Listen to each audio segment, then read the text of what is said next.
안녕하세요. 한문 시간입니다.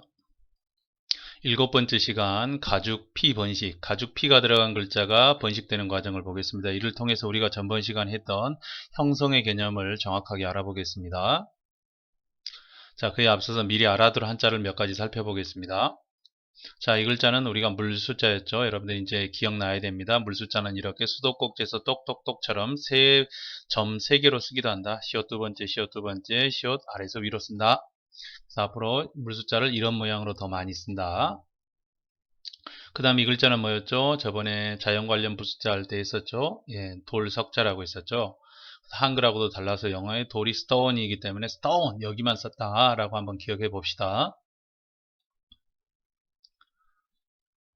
자, 그 다음에 이거는 뭐였죠? 네, 발족. 그래서 어떻게 기억하라고 했죠? 일단은 발자기 할 때 앗 하니까 앗. 그래서 동그란 건 네모나게 해서 이렇게 바뀐다라고 한번 기억해 두세요. 그리고 이 발족자가 다른 글자 왼쪽에다가 쓸 때는 이렇게 모양을 약간 분홍색 시옷 빼기, 시옷 모양으로 쓰던 걸 일자 빼기 모양으로 이렇게 씁니다. 그래서 이 두 개가 똑같은 글자입니다. 발족자 단독으로 쓸 때는 이렇게 쓰고 다른 글자랑 쓸 때는 모양을 조금 바꿔서 이렇게 쓴다. 둘 다 발족이다. 꼭 기억해 두세요.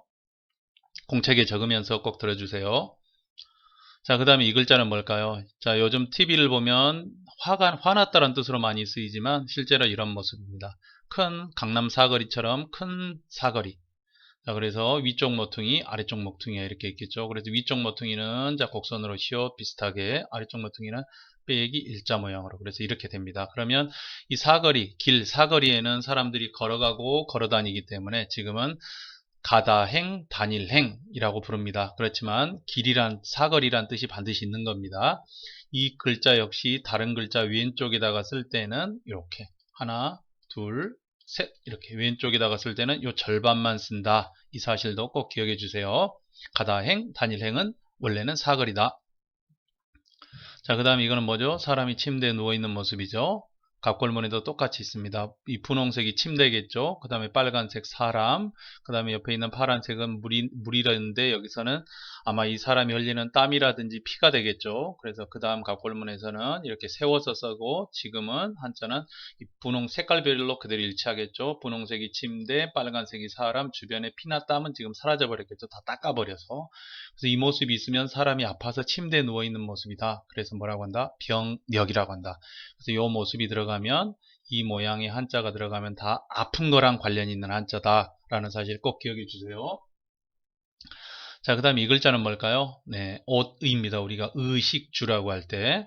자, 그래서 이 글자 일단 갑골문을 공부하기 앞서서 그냥 쉽게 옷걸이에 옷이 걸려 있다 이렇게 기억해 줍시다. 그래서 왼팔 몸통, 오른팔 몸통 이렇게 기억해 주면 빠르겠죠. 자, 그래서 왼팔을 그대로 팔, 몸통은 일자하고 살짝 튕겨주고 오른팔, 그 다음에 오른쪽 몸통. 자, 그래서 이 글자를 근데 다른 글자랑 쓸 때는 이 파란색과 이 빨간색 여기까지를 합쳐서 파란색 일자 찍고 파란색 빨간색을 합쳐서 한 번에 쓰고 기억 꺾어 쓰고 나머지는 똑같습니다. 일자 쓰고 짧게 짧게. 자, 이게 어렵다라고 하면 우리가 옷 한글로 이렇게 쓴다고 생각합시다. 시옷이 원래는 하나이지만 두 개였다 생각해서 이응은 소리 없는 이응이기 때문에 삭제해버리고 그래서 이렇게 쓴다. 자, 앞으로 요 모습이 있으면 이건 뭐다? 옷이다 라고 여러분들이 꼭 좀 기억해 줬으면 좋겠습니다. 공책에 좀 기록 좀 하세요. 자, 그러면 지금부터 오늘 가죽 피자가 들어간 글자를 통해서 형생의 원리를 한번 더 이해해 봅시다. 자, 이 글자는 우리가 저번 신체 관련 부수자 할 때 뭐였었나요? 네, 이런 모습이었죠. 자, 이런 모습 가죽 피라고 있습니다. 그래서 이 몸통에 가죽이 딱 달라붙어 있었던 거죠. 요 파란색은 뭐였죠? 요 파란색은 우리가 손이었죠. 손으로 뜯어내고 있는 모습이다. 가죽을 마치 이런 모습이라고 했었죠. 이런 모습. 오징어에서 몸통에서 가죽을 벗기는 거. 그래서 쓸 때는 기역 짧게 써주고, 그 다음에 시옷, 일자, 기역 꺾어 써주고, 시옷 두 번째, 이렇게 쓰면 됩니다. 가죽, 피. 그래서 이 가죽, 피자가 들어간 글자들은 소리가 피 또는 파로 난다. 그래서 소리가 무한정 늘어나는 걸 막아준다. 이런 걸 우리가 형성이라고 했었죠. 한번 실제 예부터 한번 봅시다. 자, 이 글자는 뭘까요? 자, 색깔을 입혀보면 왼쪽은 물수, 오른쪽은 가죽피입니다. 물의 가죽, 물의 가죽이 뭘까요? 물에도 가죽이 있나요? 여러분이 학교에 개학해서 자전찾기를 배웠으면 찾아보면 바로 알 텐데 물의 가죽이 뭐냐면 물결입니다. 왜 물의 가죽이 물결일까요? 이런 거 아닐까요? 자, 물이 파도가 출렁출렁출렁 물결이 일 때 요요 출렁출렁 하는 게 마치 출렁출렁출렁 하는 게 사람의 뱃살, 백가죽처럼 느껴진 게 아닐까요? 그래서 물의 가죽이 뭐다? 물결, 파. 우리 파도할 때 그 파자입니다. 그래서 이 가죽 피자가 들어가면 소리가 피 또는 파로 난다. 그래서 7만자 이상이 되는 한자가 소리가 7만자, 8만자가 되는 걸 막아준다. 그래서 앞으로 이 빨간 모습이 들어가면 피 또는 파로 발음해버리자. 이러면 서로 간에 약속이 되면 쉽겠죠. 물결, 파. 물결, 파 쓸 때는 시옷 두 번째 이제 다 쓸 수 있겠죠. 이렇게 쓰면 되겠죠. 이렇게. 이제 쓰는 건 여러분이 충분히 익숙할 거라고 생각합니다. 자, 그 다음 예시를 하나 더 보겠습니다. 그 다음 이 글자는 뭘까요? 색깔 입혀보면 파란색은 뭐죠? 예, 계집녀, 여자를 의미하는 글자입니다. 위에 거는 물결파, 좀 전에 공부했던. 그럼 이거는 뭘까요? 물결이 있는 여자? 물결이 있는 여자가 뭘까요? 사전에서 찾아보면 할머니 파자라고 나옵니다. 우리가 늙은 할머니를 노파라고 하죠. 노파.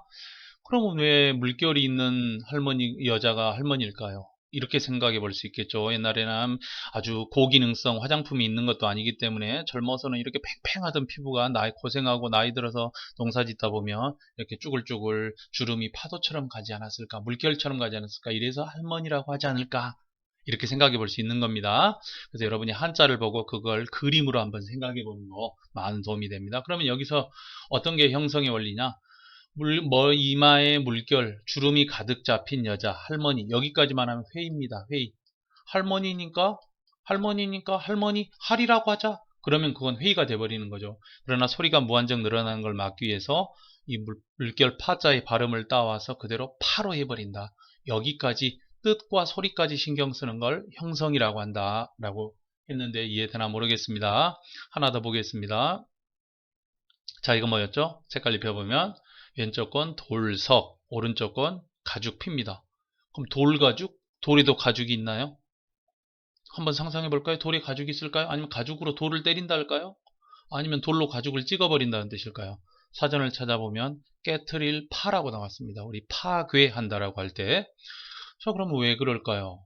가죽으로 돌을 때려서 깨트릴 수도 있겠지만 쉽지는 않겠죠. 돌이 깨지는 경우는 이런 경우 상상해 볼 수 있겠죠. 이렇게 파도에서 수없이 많은 파도가 치니까 돌이 어느 순간 풍화작용을 받아서 깨져버린다. 그래서 이 글자는 원래는 이렇게 쓰는 게 아닐까. 돌석과 물결파. 근데 돌석과 물결파가 둘이 합쳐지다 보니까 서로 붙으려고 하다 보니까 가운데 있는 이 물숫자가 증발해서 사라져버린 거 아닐까. 그래서 이 글자 역시 이 파의 소리를 따서 새로운 글자도 파로 만들었다. 한자 같은 경우 이렇게 두 개가 만나면 가운데가 생략되는 경우가 줄곧 있습니다. 그러니까 가죽피로 이해 안 되면 이게 아마 물걸 파자의 생략형이 아닐까 이렇게 생각해 볼 수 있어야 됩니다. 다시 한번 써보면 이렇게 쓰겠죠. 이제 쓰는 거 여러분들 다 할 수 있겠죠. 아직도 못하면 안 됩니다. 이제 계약이 얼마 안 남았는데 아직도 못하면 안 됩니다. 깨트릴 파. 하나 더 예시를 보겠습니다. 그 다음 이건 뭘까요? 자, 색깔 입혀보면 좀 전에 우리 봤던 건데 뭐였죠? 발족. 오른쪽은 가죽, 피. 발의 가죽? 발가죽? 발에 닿기는 뒤꿈치에 박혀있는 가죽일까요? 사전을 찾아보면 절뚝발이, 발을 절뚝절뚝 거리는 사람 파라고 합니다. 소전을 찾아보면 이렇게 그려져 있습니다. 딱 보면 발을 쩔뚝거리는 것처럼 보이죠? 이렇게 소아마비나 이런 거에서 또는 교통사고에서 다리가 쩔뚝거리는 사람.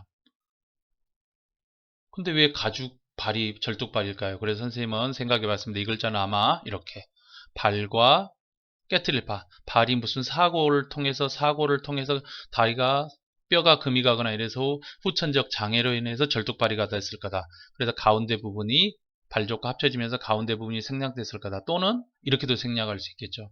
발족과 물결파. 똑바로 걸어다니지 못하고 한쪽 발이 물결 치듯이 걸어가는 거.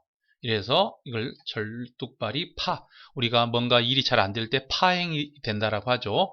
국회 파행 할 때 쓰는 말입니다. 그래서 여기에 파라는 소리가 새로운 글자의 소리 파를 담당한다. 이런 걸 우리가 형성이라고 합니다. 형성. 여러분들 이해가 되시는지 모르겠습니다. 자, 그 다음 하나 더 보겠습니다. 자, 이 글자는 뭐죠? 자, 색깔 입혀보면 자, 파란색은 뭐였죠, 여러분들? 자, 바로 오늘 이 시간에 하고 바로 하는 거라서 기억이 잘 안 나겠지만, 의식주 할 때 의였습니다. 오른쪽은 가죽. 그럼 이건 뭘까요? 옷가죽? 옷에 가죽이 있나요? 가죽옷인가요? 가죽옷인가요? 사전을 찾아보면 입다 피자입니다. 피복 할 때 입다. 그러면 이건 쉽게 생각할 수 있겠죠. 아, 이 피 발음이 새로운 글자의 발음으로 같구나. 이러니까 형성자구나. 가죽옷이니까 옛날 사람들은 동물의 가죽을 잡아서 그걸로 옷을 입었구나. 그래서 입다 피. 자, 이거는 우리가 옷을 입다 그런 뜻도 되지만 피해를 입다 할 때 그 입다도 되는 겁니다. 우리가 피동 할 때 피동태, 수동태, 피동 할 때 피동적이다 할 때 그런 의미입니다. 자, 형성의 원리 이런 겁니다. 여러분들이 형성의 원리만 잘 깨우치면 새로운 글자를 쉽게 습득할 수 있습니다. 한두 가지 예를 더 보겠습니다. 자, 이 글자는 뭐죠? 자, 색깔 입혀보면 왼쪽은 뭐였죠? 예, 가다행, 길행. 원래는 큰 사거리, 가다행. 그 다음 오른쪽은 가죽피. 길을 갔는데 가죽이 떨어져 있다는 뜻일까요? 도대체 무슨 뜻일까요?